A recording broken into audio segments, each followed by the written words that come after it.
بیا تو بشین، من میام. مامان بابا کجاست؟ اینو برای چی با خودت آوردی؟ یعنی چی؟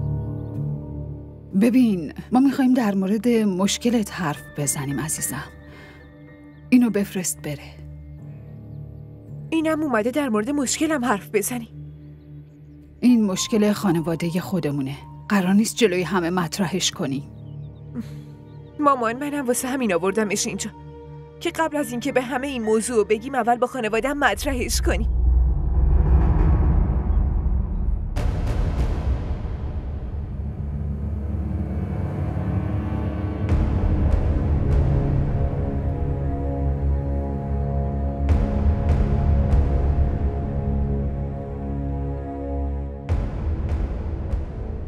دخترت مشکلتو حل کرد شفی. قبل از اینکه تصمیم تو رو گوش بده، خودش تصمیمشو گرفته.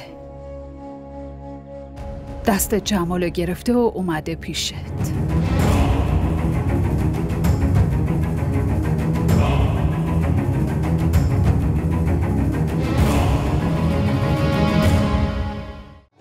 این ویدیو رو لایک کنید، کانالمون رو سابسکرایب کنید تا از سریال های جدیدمون هم آگاه باشید.